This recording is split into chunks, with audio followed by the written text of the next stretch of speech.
really think this does give us yet another way to look at things and to explain things to clients. And it gives us another opportunity to be creative with how we approach problems. Welcome to the Fascia-Informed Therapist podcast, designed for health and wellness practitioners interested in fascia science. I'm Amy Mayer, occupational therapist, practice owner, author, and educator with more than 30 years of experience using fascia techniques across many settings. Each episode brings practical insights and thought-provoking conversations to help you expand your skills and better serve your clients. Let's get started. Hi, this is Amy, and this is another edition of the Fascia-Informed Therapist. Today we'll be going over an article from the Journal of Frontiers in Pain Research.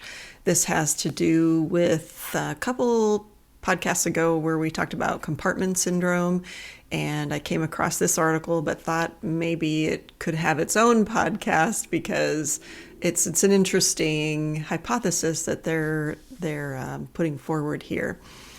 So for those of you who have been maybe wondering about my last podcast, talking about my dad who's in the hospital, I am happy to report that he has been able to go back to his long-term care facility where he feels very comfortable. He's been there for many years and considers the staff there like a second family to him. So he's happy that he's there. However, to get him there, we did have to compromise on an antibiotic, because the sepsis, the bacterial infection, did in fact infiltrate his aortic valve. And so he's got a very long road ahead of him in terms of heavy-duty antibiotics to try and beat that. So we are kind of waiting and seeing how things go at this point, but in good spirits that he's back where he feels most comfortable. And that makes me feel very comfortable. So let's get back to the article. So the article is called Impaired Lymphatic Drainage, Impaired Lymphatic Drainage and Interstitial Inflammatory Stasis in Chronic Musculoskeletal and Idiopathic Pain Syndromes, Exploring a Novel Mechanism. And again, this is in Frontiers in Pain Research. And first, let's define idiopathic, because I know we have people that work in a lot of different settings that listen. We have students. So idiopathic, the definition of that is relating to or denoting any disease or condition which arises spontaneously or for which the cause is unknown. And I feel like most of the people that come to see me and that I have seen over the past 34 years often have an unknown cause. And my response to the people, I don't know where it came from, it just came out of the blue. It often things slowly build up over time due to habits of movement or a lack of movement. And in my mind, things get tighter and put pressure on nerves. And that is what has made sense to me in my understanding of the fascial system.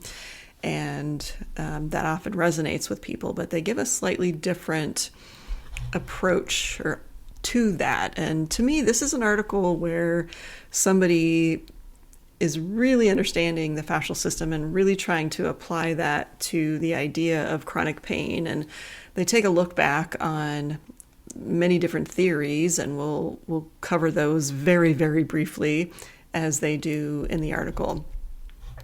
But the main point of this article is they're suggesting that after injury or illness, inflammation gets trapped in the body's tiny fluid pathways, which the authors call interstitial inflammatory stasis. And when that drainage stops, the chemicals build up, the blood flow decreases, the fascia tightens, and the result is this self-perpetuating cycle of stagnation, inflammation, and then, of course, chronic pain. So what is interstitial inflammatory stasis? This is a pathological state in which lymphatic and venous drainage are impaired, resulting in the accumulation of inflammatory mediators within the interstitial or the fascial matrix. This leads to chronic nociceptor activation, sympathetic nervous system overactivity, and a self-perpetuating cycle of pain and inflammation. And in this article, they talk about something they are calling a pre-lymphatic pathway. And they're saying these pre-lymphatic pathways are tiny fluid-filled spaces within the connective tissue, within the fascia, that allow the interstitial fluid, along with, of course, other things that are in there, immune cells and waste products, that move toward the lymphatic capillaries. They're not really actual vessels like we think about vessels, like we think about blood vessels or the lymphatic vessels. They're more like spaces within the fascial matrix, spaces within there that start to move toward those vessels. So they're not true vessels with valves or things that we typically think of, but think of them more as microscopic channels formed by the collagen and the elastin. So it's basically funneling the ground substance to the lymphatic channels. And these little channels are something that was actually described in 2018 in an article. The author of that article is Benias, perhaps, et al. There's a whole bunch of authors on this article. And that 2018 article is called Structure and Distribution of an Unrecognized Interstitium in Human Tissues. And this was in the journal called Scientific Reports. The authors note that these channels are most abundant in tissues that move frequently, so musculoskeletal, lung, digestive system, and suggest that movement helps to propel this fluid through them. I think that's something that we're already pretty familiar with, right? We have to move to get that ground substance moving. So my question really was, well, how are these pathways different from the ground substance themselves, or really are they? They're just something, we've kind of already described that. But let's see, they're not separate entities, right? We can think of them as different scales of the same continuous extracellular fluid system. So the ground substance, we can think of that as the micro, the gel-like ECM between the fibers and cells, and they mediate diffusion of water, nutrients, and cytokines. Where the pre-lymphatic pathways that they're talking about in this article, we can think of that as more of the macro, structured conduits within the fascia, channels for fluid transport toward the lymphatics. Think of the ground substance as the microscopic gel that keeps our tissues hydrated and gliding. The interstitial pathways are like the teeny rivers that flow through that gel, carrying waste toward the lymphatic system. When the fascia stiffens, whether that's from injury, inflammation, or lack of movement, the rivers can't flow freely. When the ground substance loses its fluidity, the pre-lymphatic rivers slow or stop flowing. That stagnation traps the cytokines, the waste products, and that perpetuates irritation in that area. It perpetuates swelling and therefore perpetuates pain. And that's what they're calling interstitial inflammatory stasis. Now, the article talks a little bit about muscle guarding first, and they talk about that before introducing their ideas, because we already know that muscle guarding creates trigger points, and when the muscles tighten reflexively to protect an area, blood flow and fluid movement decreases. And this sets a stage for their argument. But this is something that I think that we're very familiar with as practitioners. Okay, so they go through several recent myofascial pain hypotheses, or how this pain is created, and they're not dismissing any of these particular theories. Rather, they're combining them into a bigger picture and how they all fit together, and they're proposing that the common thread in all these theories is basically the fluid stagnation, or when the lymph and the interstitial fluids stop moving freely. This triggers inflammation, pressure, and then, of course, pain. This episode of the Fascia-Informed Therapist is brought to you by me. I offer Fascia-Informed CE for health and wellness practitioners both online and in person.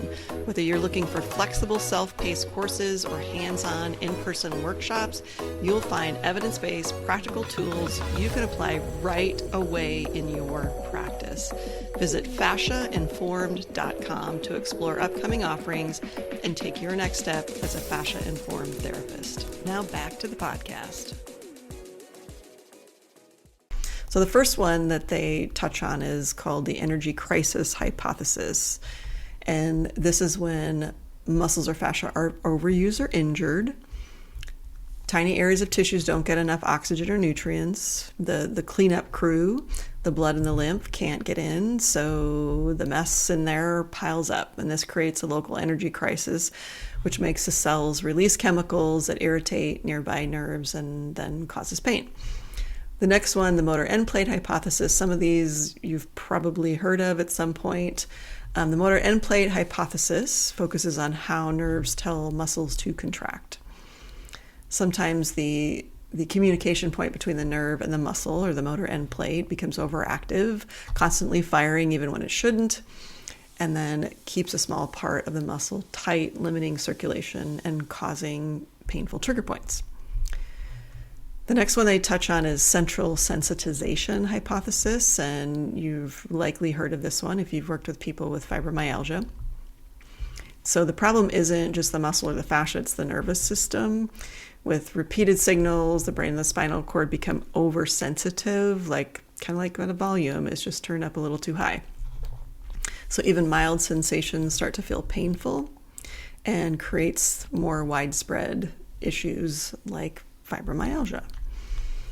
Then we have the neurogenic inflammation hypothesis, and this one looks at how nerves and inflammation interact. Overactive sensory nerve release chemicals that cause tiny blood vessels to leak and the tissues to swell. The swelling, of course, irritates more nerves, creating this loop of nerve-driven inflammation and pain. The next one they talk about is fascial densification, or the hyaluronan hypothesis. The fascia contains a slippery substance that we know as hyaluronan, and this lets the tissue layers glide smoothly.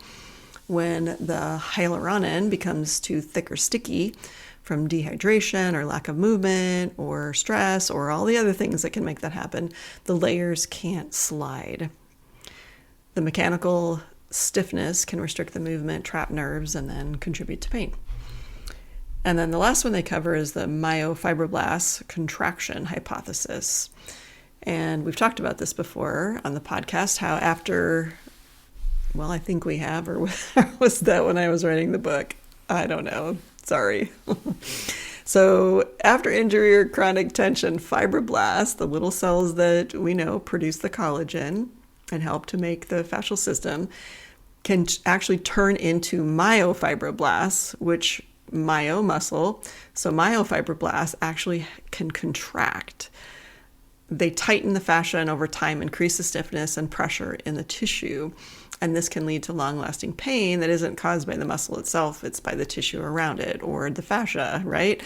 And those myofibroblasts, again, have that contractile function, so they're pulling all the time.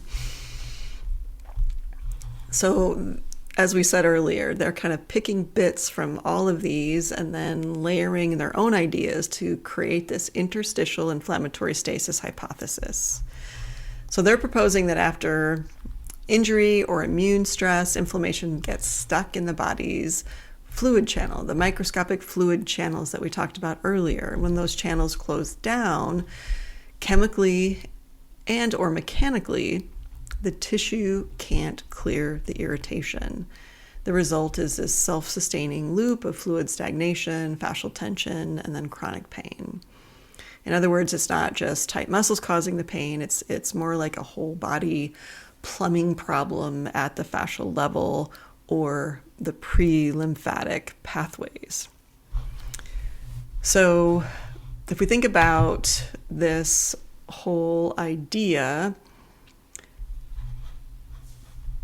it essentially starts with trauma, surgery, infection, overuse, immune activation, and the cells releasing pro-inflammatory cytokines. And if you want to get down, they talk about several different cytokines: the tumor necrosis factor, the interleukin-6, the interleukin-1 beta.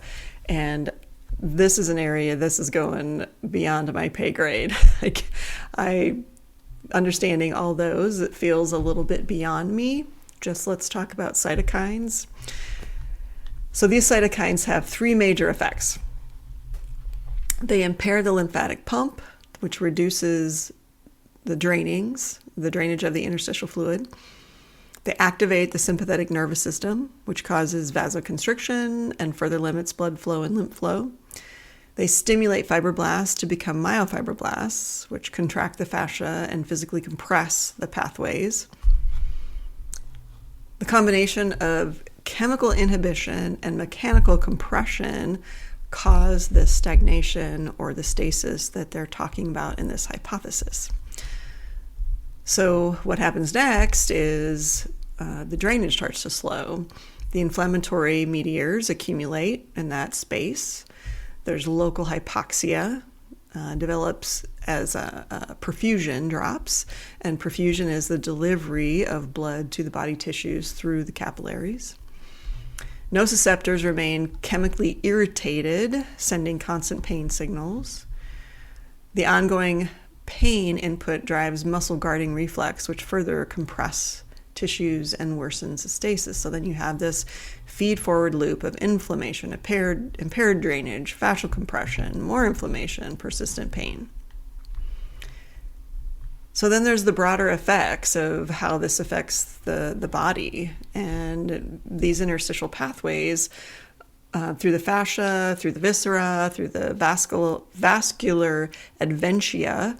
And just to remind, if the adventia is kind of describe it as the outer part of the fascia that is right around. So if we take the example of arteries and veins, it's sort of the outer coat that protects and anchors the vessels. So remember, the fascia interpenetrates each structure, those artery and veins, and then it connects those structures to the greater fascial system. So they have to be just the right amount of supportive and stretchy to allow everything to move.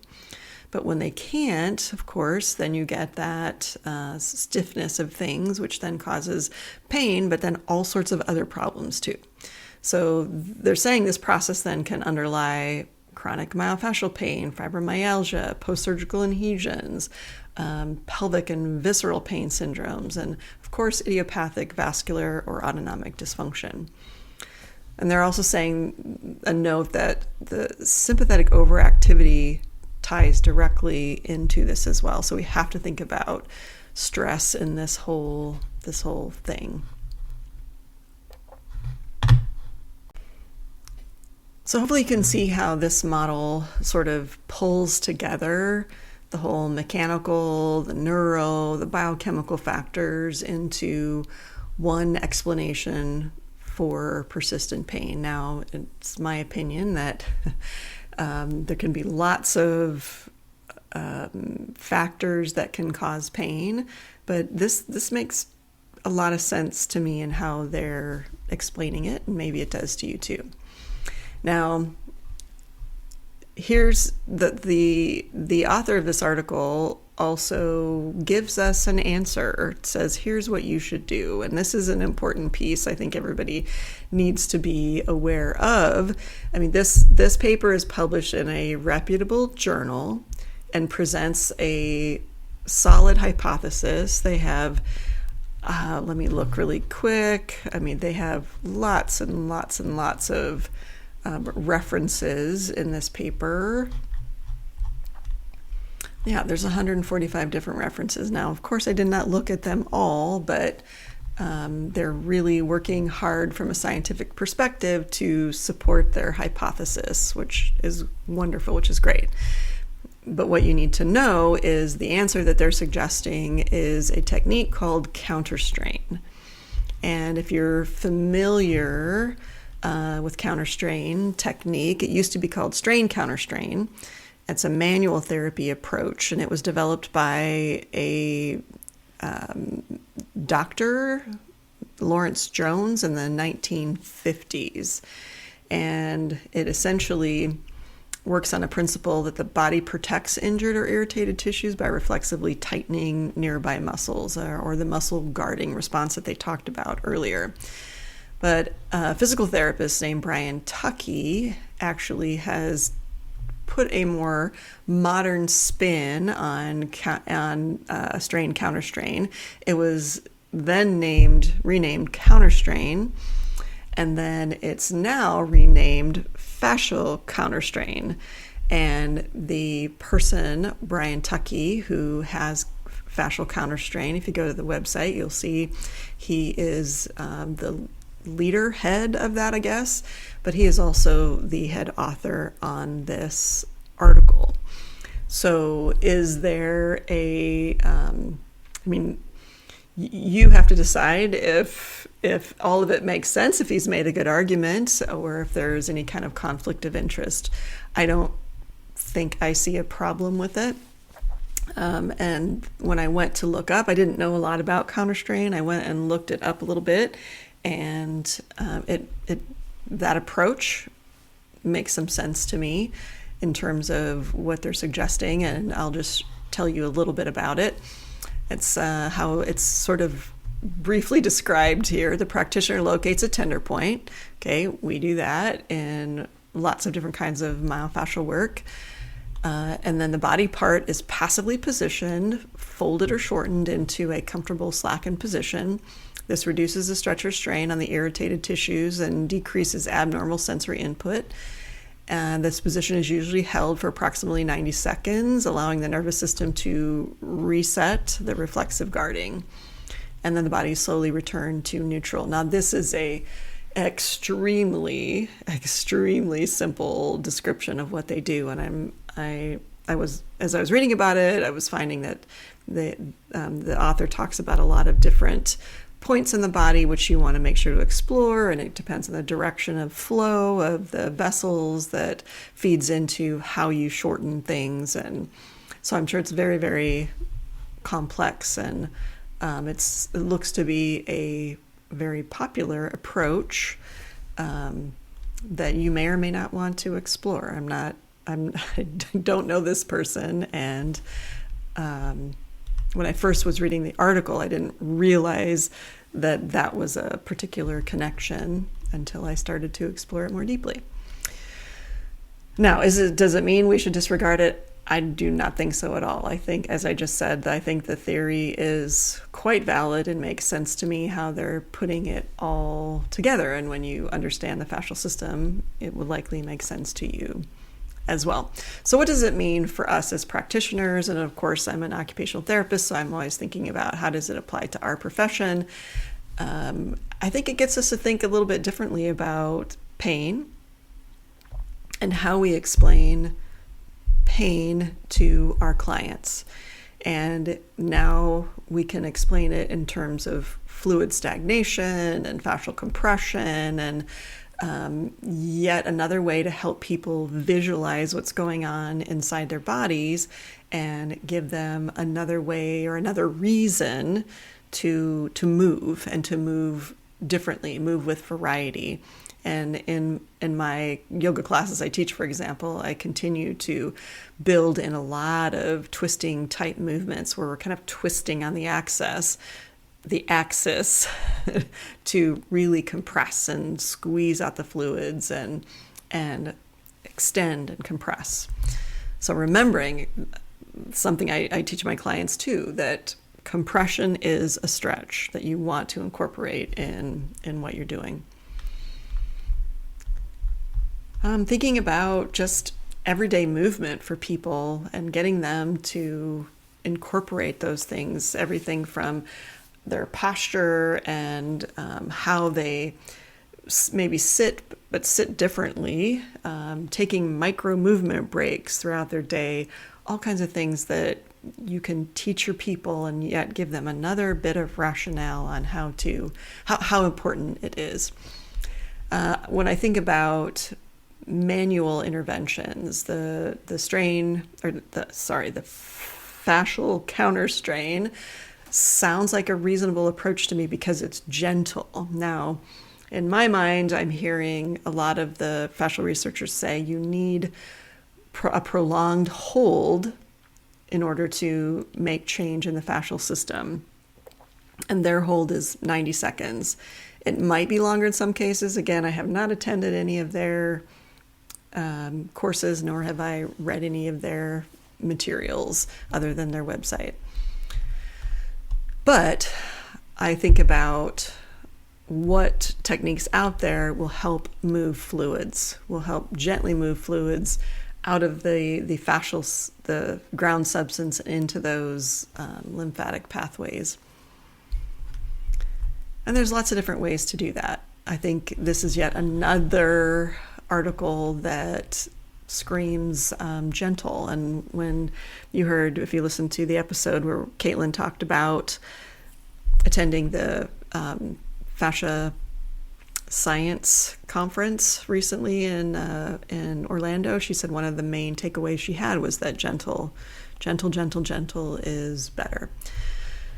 They also talked about the component of stress and guarding, and how I think this really makes us think even more about how can we teach our clients about parasympathetic activation and teaching. Sometimes we just think that's just like icing on the cake, teaching them stuff like that. Do we really have time to do this?